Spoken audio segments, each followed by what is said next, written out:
Kamu tahu tidak apa itu hazard?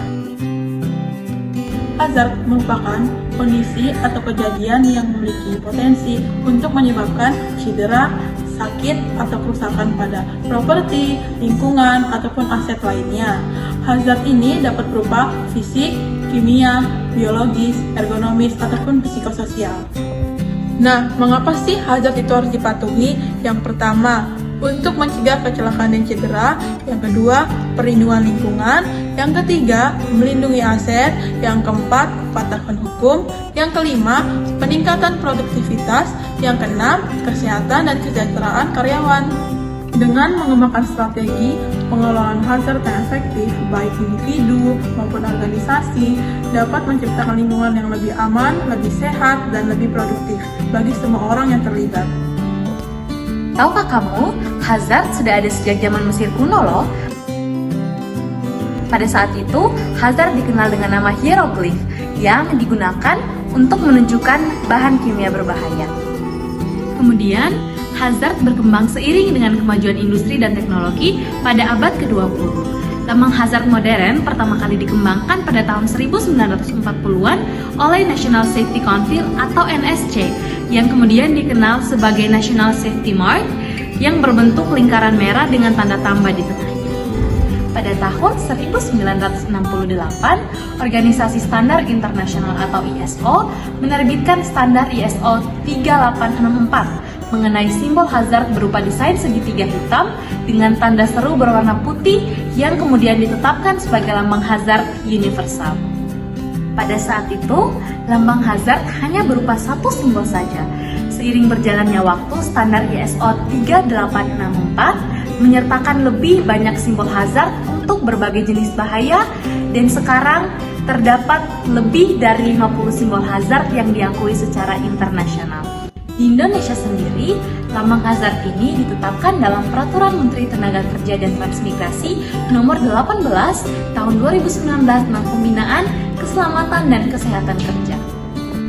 Nah, ada beberapa simbol hazard yang umum ditemukan di laboratorium. Yang pertama itu disimbolkan dengan huruf C strip, yaitu zat yang dapat merusak jaringan hidup, menyebabkan iritasi, kulit mengelupas, dan juga gatal-gatal. Pencegahannya yaitu dengan menjauhkan alat yang berbahan dasar logam yang mudah berkarat dan juga menghindari kontak langsung dengan kulit. Contohnya seperti asam mineral dan juga basah. Yang kedua ada bahan yang beracun atau toksik, dilambangkan dengan huruf T, yaitu bahan yang dapat menyebabkan penyakit serius bahkan kematian bila tertelan ataupun terhirup. Pencegahannya yaitu dengan menghindari kontak langsung, menggunakan masker, sarung tangan, dan kacamata ketika bekerja menggunakan bahan ini. Contohnya seperti merkuri, sianida, gas klorin, asam sulfida, dan juga metanol. Lalu yang ketiga ada iritasi atau iritan, disimbolkan dengan huruf XI, yaitu zat yang terkandung dapat menyebabkan luka bakar pada kulit, iritasi, dan juga gatal-gatal. Pencegahannya yaitu dengan menghindari kontak langsung dengan kulit. Contohnya seperti kloroform, natrium hidroksida, amonia, uap bromin, hidrogen peroksida, dan juga gas klorin. Selanjutnya itu ada highly flammable atau bahan mudah terbakar. Sesuai dengan namanya, hazard ini ditandai dengan simbol api. Bahan-bahan ini bersifat mudah terbakar, dan untuk itu, pastikan bahan-bahan tersebut terhindar dari sumber api. Kalau tidak, ya bisa kejadian seperti dari video ini. Nah, contoh dari bahan ini itu ada etanol, aseton, dan logam natrium. Yang kelima yaitu ada radioaktif. Nah, hazard ini ditandai dengan gambar kipas angin. Bahan-bahan radioaktif bersifat mudah menguap dan mampu menghasilkan pancaran radiasi yang dapat menyebabkan kerusakan pada struktur DNA. Untuk itu, pastikan bahan tersebut selalu tersimpan dalam wadah tertutup dan selalu gunakan APD lengkap ketika sedang berhubungan dengan zat ini ya. Nah, contoh dari bahan itu ada uranium dan tritium. Yang terakhir itu ada eksplosif atau bahan mudah meledak. Hazard ini ditandai dengan gambar poros. Bahan-bahan ini bersifat mudah meledak apabila terkena benturan, gesekan, pemanasan, ataupun sumber api lainnya. Bahkan, tanpa oksigen sekalipun, bahan-bahan tersebut tetap dapat meledak loh.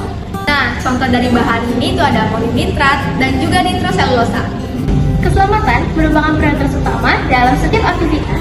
Oleh karena itu, penting untuk memahami dan juga mematuhi sebuah hazard agar terhindar dari kecelakaan akibat kelalaian atau ketidaktahuan kita. Kenapa sih kita itu harus mengetahui simbol-simbol hazard yang ada di laboratorium? Sebagai seseorang yang nantinya akan bekerja di laboratorium, penting untuk mengetahui simbol hazard. Melalui hal tersebut, kita dapat mengetahui mengetahui informasi tentang sifat bahan atau reagen yang nantinya akan kita gunakan, sehingga meningkatkan kewaspadaan dalam bekerja. Maka dari itu, pentingnya dilakukan adanya edukasi serta pelatihan mengenai simbol hazard. Selama bekerja di laboratorium, selalu gunakan alat pelindung diri serta ikuti prosedur yang ada. Simpan bahan kimia dengan aman, dan juga siapkan kotak P3K untuk pertolongan pertama jika terjadi kecelakaan. Dengan demikian, kita bisa bekerja dengan aman dan meminimalkan resiko cedera. Mari bekerja dengan hati-hati, patuhi SOP dan simbol hazard untuk keselamatan bersama. Untuk aku, kamu, dan kita semua. Saya SM Mulyani Erjanto. Saya Virginia Sabatini Luji. Saya Yohana Natasha Sihombing. Saya Dewi Laritona. Dan saya Maria Olivia. Sekian dari kami. Terima kasih.